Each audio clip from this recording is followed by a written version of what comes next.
Alright guys, welcome to our typical motor control lab. So remember from our last lab I said you guys could hold on to that power circuit, and what we'll do is we'll add on a control circuit to it.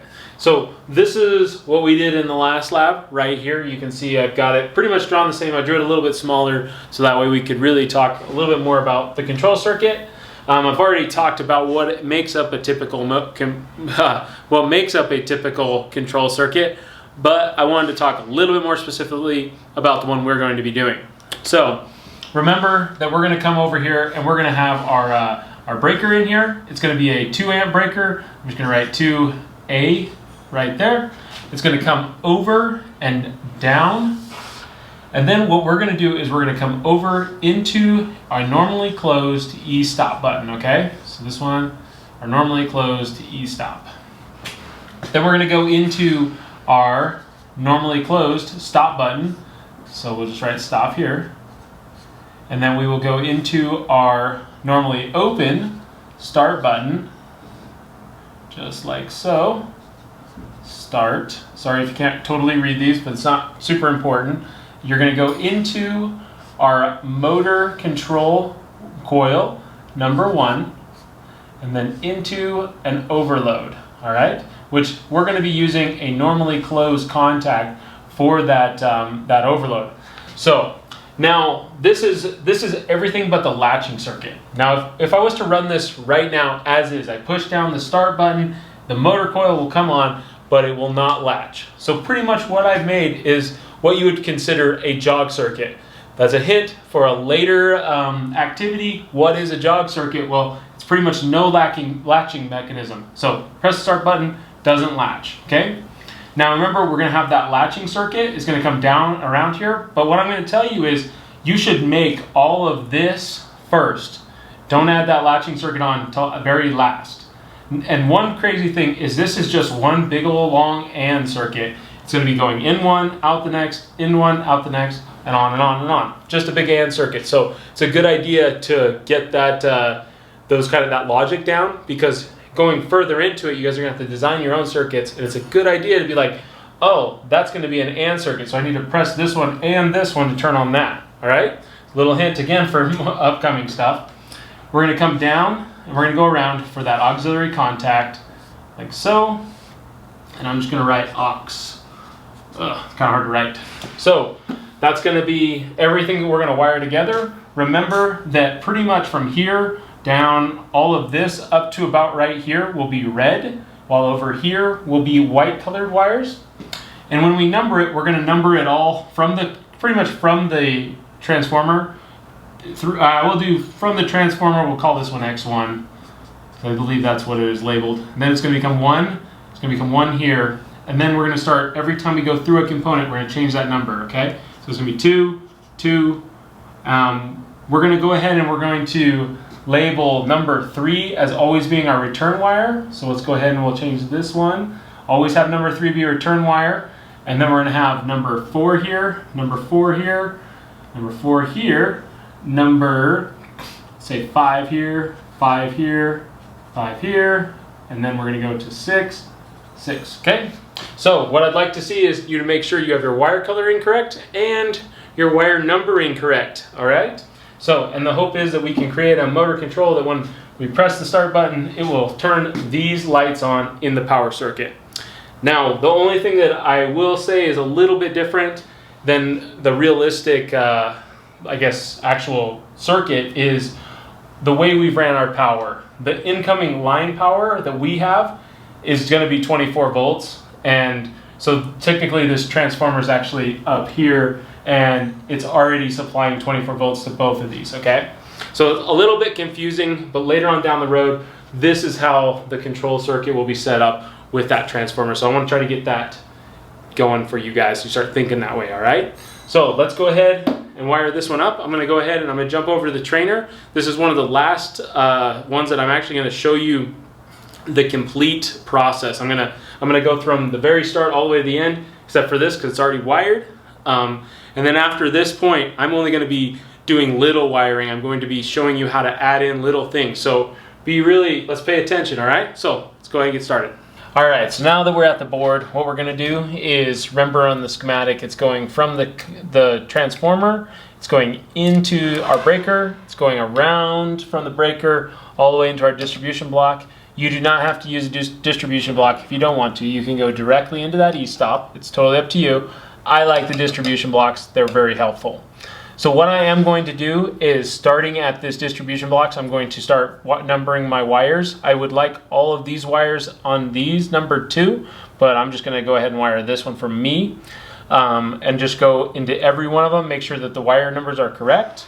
And all I'm going to do is go from my distribution block into the E-stop, into the stop button, and then into the start, down from the start into our coil, which should be that A1, A2 here, into our, I guess our overload down here. We're going to go to the normally closed contact, which we're going to just jump around from there into our normally closed. From the normally closed, we're going to go ahead and go back up into our return here. Remember, the power or the wire should be white at that time, all right? So just remember, make sure you mark your wires. Let's go ahead and get started.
Okay, now if we went and set up the circuit once, if we'd like to, let's go ahead and actually test it really fast. So I'm going to go ahead and unlock it. I'm going to go ahead and flip it on. Now when I press this button, that should go in. Oops. Oops. There we go. So when I press this button, that should go in. But remember, it's not latching. It's just technically a jog circuit right now. So we can do that all day long. It's never going to latch in. So let's go ahead and let's put our auxiliary on there, and let's go ahead and do that latching circuit. So I'm going to go ahead and I'm going to flip it off. I'm going to go ahead and re-lock it out, and we're going to go ahead and continue going on that. All right, so now all I've done is I've attached my auxiliary here. Remember, we're going to use a normally open contact, and also if you can remember back from our schematic, I drew 4 and 5 were going to be the wire numbers coming into this. So all I'm going to do is mark those wires, and then I'm just going to run them up to the start switch over here. Where 4 is, I'm going to put the one on the 4 side, and where 5 is, I'm going to put it on the 5 side. Easy. Let's go ahead and lay that out.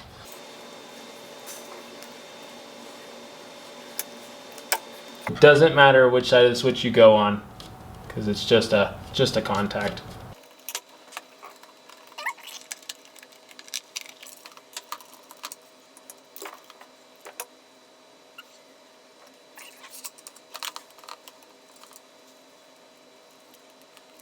And I don't know if you can see this, like there's 2 wires going in here. Both of them are labeled number 4.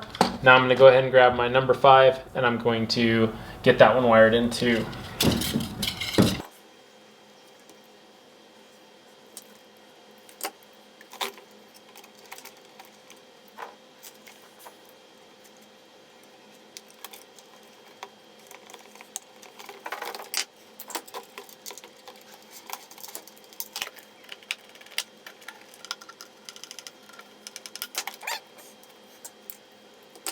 And this one again will be a wire number 5, okay? Because remember, they're all coming from the same place and they're all technically like the same wire, okay? Okay, so we can go ahead and test it, or we can go ahead and throw our covers on. Let's go ahead and throw our covers on because I'm pretty confident this one's going to work.